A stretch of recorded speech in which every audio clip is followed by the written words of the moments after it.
Welcome to the biggest influences. This is the real Joe Rogan. Welcome to the biggest influences.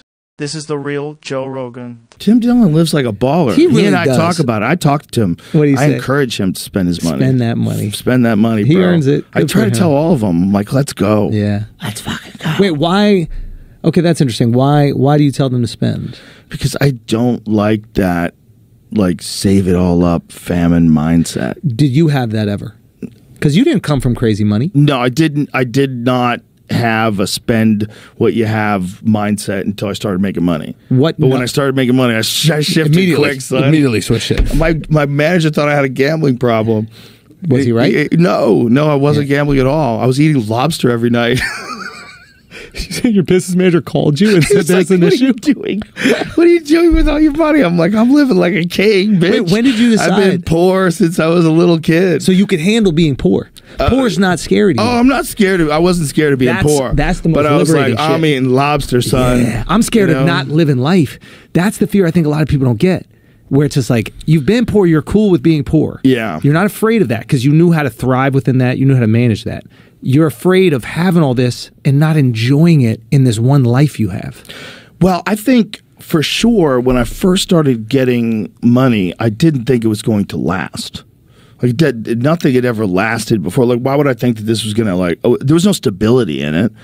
It's like, why would I think that this was going to keep happening? I was going to get on television. Like, who the fuck gets on TV? You know, so I was like, I'm spending this fucking money. Like, I'm going to have some fun. Just eating lobsters. I bought a Volkswagen. I got like a 1990 that car that I showed you last night, a Volkswagen Dorado that I would bump Cool G Rap in. You showed me Cool G Rap. You didn't show me the car. Yeah, it was Derek then. I was telling him like I'm such a Cool G Rap fan because when I was driving the gigs in the 1990s, it was like really the best sound system I ever had in a car. I had like a nice sound system. It was like a Blaupunkt. Yeah. It was kind of had a handle. You pull it out when you leave the car so no one steals it. Remember that the one? The radio. Yes. Yeah, of course. The radio comes out like a fucking laptop. I was explaining this to my guys, my young guys who don't understand that the radio used to come out of the car. And their reaction was this. They would go, hold on. They go this. They go, people would steal the radio? Bro, that was the whole thing. And they would sell them too. Yeah, the radio. Yeah. Yeah. So you would get it, so it would come out on a slider. Yeah. Remember that? Yeah. You'd hold it up like a handbag. Yeah, there was like and a little you'd be hook walking that you around. could- So yeah. dudes would be walking And then- around with their fucking Blaupunk at the bar. People would put a little sign on their car. Yeah, please don't break in my window. Radio's not Radio in the not car. in car. Yeah. Isn't that wild? People are stealing radios. I mean, that all went away. Yeah. Once it Yeah. became like an integrated computer system with Apple CarPlay and Android Play and all that. And once just having an iPod got cheap, like just Yeah. having music on you, it was on your phone. Yeah. People don't give Steve Jobs enough credit for that. Like he really stopped a lot of like car theft. Like breaking into cars. Probably. Yeah. When the ability to get a song, like what we were doing last night. Dude. Like the ability to get a song, like literally instantaneously and just like Bro. using your thumbs and bam. You blasting 90s hip hop last night. Bro, That's my shit. I had no clue that you like 90s hip hop. That's my shit, dude. I remember going, I was like, bro, you might like Big L. Like, and I'm saying it as if like you don't know who this guy is. And you're like, oh yeah, Lifestyles of the Poor and Dangerous. Love that. Yeah. I got a whole playlist with Big L. Yeah, I have a Big L playlist. Big L was, boy, what you talk about a tragedy. That guy was snatched too soon. He was and for not really even his talented. fault. It was. I believe, I could be wrong, his brother was the guy who was really involved. Yeah. Oh. I remember that time in New York when Big L was popping. I was probably in like elementary or middle, and dude, Big L had like, he was rapping in like a multi-syllabic way, and he had these like hilariously funny punchlines. He had this one thing. He goes, ask Beavis, I get nothing but head.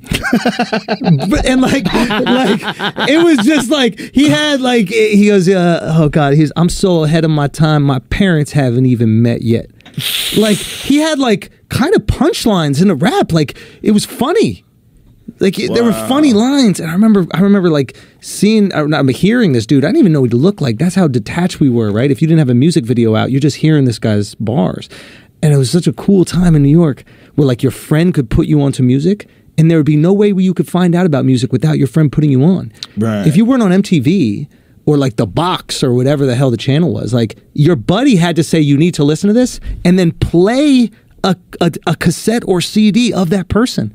Everything was word of mouth. It was almost like there was more justice because there wasn't a way where you could influence people into listening to a track. Like, yeah, I guess for sure, like top 100, whatever on the radio. But if it wasn't on the radio, indie shit was literally, I'm going to tell you about this guy you need to hear about. And then you're going to go to Tower Records and you're going to buy that fucking album. Well, dudes would try to sell their cassettes on the streets. They still do that shit. And it's like, fam, nobody has a CD player. Like, you need to chill out. Like, step it up. Like, give me a link. Do they even make cars with CD players anymore? Nah, it's done. But they just do that because, like, How Swedish quick did people. that change? Yeah. I mean, That changed so quick. dude, I remember it.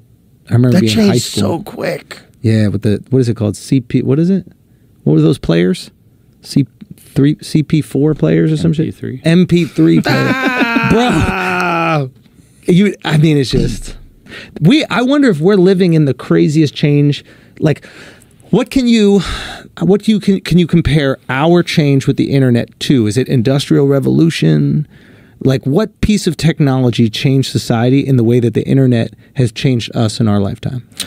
I don't think there's anything that's comparable because I think everything is kind of exponential. I think everything that gets invented builds on other things that get invented. More things get invented because of it. And then it reaches this crazy point where we're at now where you have this computer program that seems to be the most intelligent being that's ever existed. It seems to be able to answer questions about anything. So then the question becomes, when does it have questions of its own? That's the real question. When does this thing just decide, like, what are you guys doing? What are you doing? This fucking culture you have is nonsense. You have a dead man and a dunce running the greatest military the world has ever known. And everybody just like dances around and pretends everything's fine. And as long as we have a guy with a beard wearing a dress. Bro, imagine ChatGPT came out during COVID and was like, I think most people will be all right. Yeah. Like, imagine AI steps in and interferes with narrative and agenda. Yeah. Ooh, that's dangerous. It's very dangerous because it's already doing it. If there's questions that you ask ChatGPT to do, and it'll do it. Like, it'll mock a bunch of different religious figures, but it will not mock Muhammad. Because ChatGPT knows. ChatGPT wouldn't write a joke in the style of Shane Gillis. No. It said, yeah, it didn't want to. It's something about it didn't want to be some funny? of his materials was offensive or something like that. I mean, it's basically has a very non-nuanced and non-comprehensive view. It is cool to see what's happening with Shane and the success that Shane is having. It's like, bro, he's undeniable. There's justice, man. He's undeniable. There's justice, he's man. so good. However good he was back then when SNL got canceled him. He's on another rocket level ship, now. Yeah. He's on another level. It's one of those things. It's like, that's why I love the internet. That's why, I mean, we could talk about TikTok and we could talk about all these other things, but there are these amazing success stories that come from it. Yeah. And they make me have a positive attitude towards it. Yeah. You know? Because, yeah, without an outlet for him to express himself and like just do great comedy and just be hilarious. Right. People just fall in line with the narrative that existed. Imagine if we're talking about a time, well, obviously this kind of came about because of podcasts, right? So it's hard to imagine that. But if it was less access, say if podcasts weren't the way they are now, there could be a moment where that's the end of his life. Isn't that crazy? Yeah, like if this is like crazy? 1985 and they put that all over the news and it was this thing. And look at Lenny.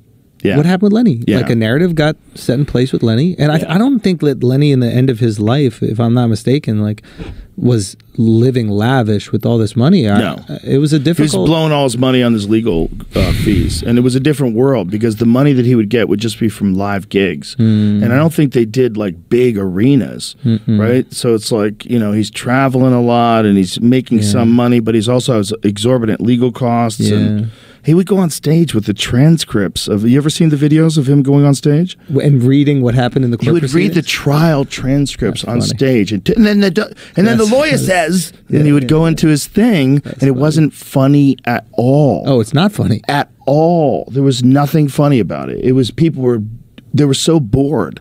They didn't know what to do. He was so obsessed with his case that he thought he could just talk about his case in front of everybody and be interesting. Subscribe to Biggest Influences today. Subscribe to Biggest Influences today.